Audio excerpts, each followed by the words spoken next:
اللہ فرماتا ہے ان اللہ لا یغیر ما بقوم حتی یغیروا ما بانفسہم، بے شک اللہ تعالیٰ اس وقت تک کسی قوم کی حالت نہیں بدلتا جب تک وہ قوم خود اپنی حالت بدلنے کی فکر نہ کرے۔ قوت فکر و عمل پہلے فنا ہوتی ہے جب کسی قوم کی شوکت پہ زوال آتا ہے۔ سچ کہا ہے، سوچنے سمجھنے اور بدلنے کی طاقت جب ختم ہو جاتی ہے آدمی کی، تب وہ زوال پذیر ہوتا ہے، گرنے لگتا ہے۔ جس کو یہ فکر ہے کہ مجھے بدلنا ہے، اللہ تعالیٰ کی طرف سے اس کے لیے دروازے اور کھولے جاتے ہیں۔ کچھ لوگ یہ سوچتے ہیں یہاں بیٹھ کر کے میں متقی بن جاؤں، میں بیٹھ کر کے اللہ کا ولی بن جاؤں، میں کچھ کام نہ کروں اور مجھے ہر گناہ سے بچنے کی عادت ہو جانا چاہیے۔ ایسا کیسے ہوگا؟ تمہیں شوگر سے بھی بچنا ہے اور بی پی سے بھی بچنا ہے، لیکن روز 1 کلو شکر بھی کھاتے ہو، 1 کلو نمک بھی کھاتے ہو، کیسے ہوگا؟ تمہارا خود کا عمل، تمہاری کوشش جب تک نہ ہوگی، اللہ تعالیٰ فرماتا ہے ہم نہیں بدلیں گے ان کی حالتوں کو۔ اور جب تم بدلنا چاہو گے تو اللہ کیسے بدلتا ہے پتہ ہے؟ اللہ اکبر، حدیث قدسی ہے، اگر تم ایک بالش بڑھ کر کے آؤ گے، اللہ فرماتا ہے 10 قدم بڑھ کر کے تجھے لے لے گا۔ اللہ کی رحمت 10 قدم آگے بڑھ کر تجھے لے لے گی۔ تم چل کر کے آؤ گے تو اس کی رحمت دوڑ کر کے لے لے گی، لیکن شرط ہے کہ تم بدلنا چاہو۔ تم نے اگر جس دن یہ ارادہ کر لیا، عزم کر لیا، اللہ کی طرف سے مزید دروازے کھولے جاتے ہیں۔ لوگ یہ کہتے ہیں نا توبہ کرنے کے بعد بھی پھر وہی ہوتا ہے، چھوٹتا نہیں۔ مسئلہ توبہ کا یہ نہیں ہے کہ گال پہ تھپڑ مار لینا، توبہ کا یہ ہے عزم کرنا، پکا ارادہ کرنا، اور اللہ سے یوں عرض کرنا کہ تیرا وعدہ ہے کہ جو بدلنا چاہے، جو بڑھنا چاہے تو اسے بدل دے گا۔ میں بدلنے کے لیے آگے بڑھ رہا ہوں مولا، اب تو رحمتیں بھیج۔ پھر دیکھو کیسے نہیں بدلتے۔ اللہ تمہیں توبہ پر دوام عطا کرے گا، پھر کبھی بھی قدم پھسلے گا اللہ تمہارے لیے مدد نازل فرمائے گا۔ زندگی ہے، آخری سانس تک کچھ نہ کچھ خطائیں ہوتی رہتی ہیں، قدم جب بھی پھسلے گا لیکن مولا تمہیں توبہ کی توفیق ضرور عطا کرے گا۔ اسی لیے کوشش پہلے خود کے بڑھنے کی ہو، خود کے بدلنے کی ہو۔ ایک بات یاد رکھیں، ہمارے معاشرے میں اچانک کوئی ہوا نہیں آئے گی جو سب کو پرہیزگار بنا کے چلی جائے گی۔ ہمارے محلے میں کبھی ایسی بارش نہیں ہو جائے گی کہ اس بارش میں جتنے بھیگ جائیں گے سب اللہ کے ولی بن جائیں گے، نہیں، پرٹیکولر ہر ایک کو بدلنے کی کوشش کرنی ہوگی، تبھی انقلاب آتا ہے۔ ایک ایک آدمی بدلنے کی سوچے اور پھر دیکھے انقلاب آتا ہے۔ ریولیوشن یوں ہی آتا ہے، لوگوں کی چینجنگ سے آتا ہے۔ میں آپ کو بتاؤں، بدلنا چاہے تو اللہ تعالیٰ کیسے بدلتا ہے۔ آپ نے سنا ہے بشر حافی کے متعلق بغداد میں شراب کا کام کرتے تھے، شراب کا کاروبار تھا۔ ایک بار انہوں نے ایک تحریر جس میں بسم اللہ لکھی ہوئی تھی، وہ زمین پر کیچڑ میں گری ہوئی تحریر کو اٹھا کر چوم لیا اور گھر پہ لا کر اوپر رکھ دیا۔ اللہ کو یہ ادا پسند آئی، اور اس کے بعد اس زمانے میں موجود ایک بزرگ کے خواب میں میرے آقا صلی اللہ علیہ وسلم تشریف لائے اور کہا جاؤ بشر کو اللہ کا سلام پہنچاؤ، جبکہ وہ شراب کا اڈا چلاتے تھے۔ تو اس بزرگ نے یہ سوچا کہ میرا یہ وہم ہوگا، 3 دن مسلسل خواب دیکھا، اس کے بعد آ کر کے بشر سے کہا اے بشر مجھے نہیں معلوم، لیکن مسلسل 3 راتوں سے میں خواب میں رسول اللہ کو دیکھ رہا ہوں، اللہ کی طرف سے تجھے سلام پہنچانے کا حکم فرما رہے تھے۔ تو مسلمان لیکن بھٹکے ہوئے، راستہ چینج تھا۔ اسی وقت اپنے شراب خانے سے باہر نکلے، چیخ مار کر کی یوں عرض کرنے لگے مولا تو یقیناً رحیم و کریم ہے، ستار ہے، ایک بسم اللہ کے ٹکڑے کی میں نے عظمت کی اور تو رب العالمین مجھے سلام بھیجتا ہے، لیکن اتنا ہی نہیں کہ ایک سلام آیا اور پھر اس کے بعد اپنا دھندا چلتا رہا۔ بشر حافی نے عزم کر لیا تھا، ارادہ کر لیا تھا کہ پلٹ کر کے میں اپنے اڈے کو دیکھوں گا نہیں۔ وہاں سے جو نکلے ننگے پیر نکلے اور زندگی بھر ننگے پیر ہی چلتے رہے، پھر چپل پہنے ہی نہیں، کیونکہ چپل چھوڑ کر کے باہر آئے تھے اس بزرگ سے ملنے کے لیے، اسی حالت میں نکل آئے۔ تو جب کسی کا پکا ارادہ ہوتا ہے تو اب اللہ تعالیٰ نے ان کے لیے ایسے دروازے کھولے، اللہ اکبر، وہ بغداد کے قطبوں میں شمار ہوئے ہیں۔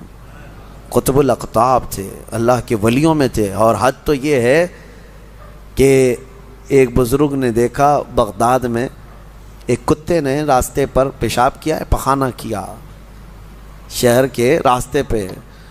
اس بزرگ نے فرمایا جاؤ دیکھو آج بشر حافی کا انتقال ہو گیا ہوگا. تو لوگ جا کر کے معلوم کیے تو صحیح میں اسی دن حضرت بشر حافی کا انتقال ہوا تھا. اس بزرگ سے پوچھا گیا آپ کو کیسے خبر ہوئی؟ کہا کہ جب تک بشر حافی زندہ تھے پورے بغداد کے کسی راستے پر کوئی جانور پیشاب و پخانہ نہیں کرتا تھا، اس لیے کہ وہ ننگے پیر چلا کرتے تھے. اللہ نے ہر راستے کو ان کے لیے پاک کر رکھا تھا. یہ ہے رحمت الہی. جب بدلنا چاہے بندہ مولا اس کے پیروں کو بھی چلنے کے لیے پاک راستے عطا کرتا ہے. میرے عزیزو اسی لیے اعلیٰ حضرت نے ترجمہ بھی کیا کیا اہدنا الصراط المستقیم کا.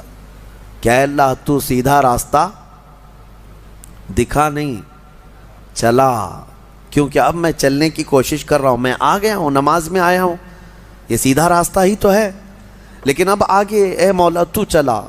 جس کی بھی یہ دعا قبول ہوئی مولا کریم اس کو آخری سانس تک ہدایت پر رکھے گا، چلائے گا. لیکن میرے عزیزو بنیاد یہی ہے. قرآن کی یہ آیت ہمیں بتاتی ہے تمہاری طرف سے شروعات ہو، پھر اللہ کریم کی طرف سے رحمتیں کھل جائیں گی.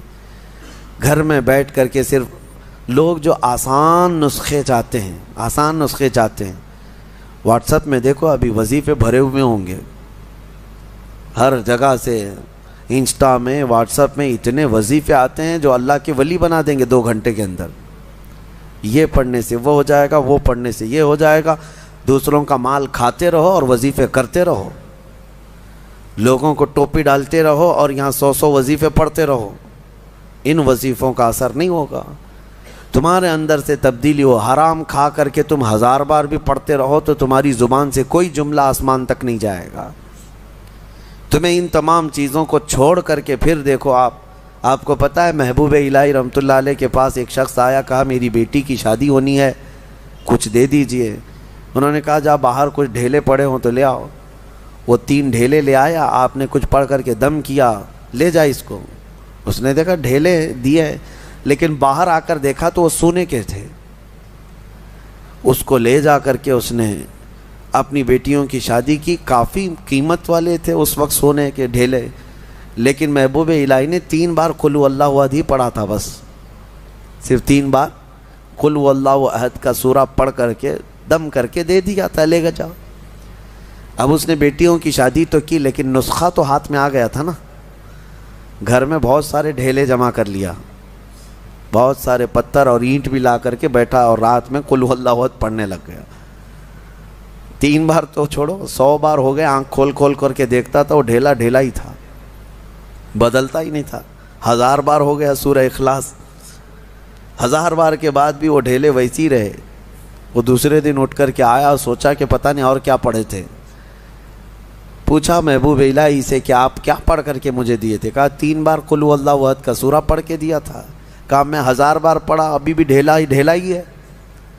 تب آپ نے فرمایا تھا تیری زبان اور ہے، میری زبان اور ہے.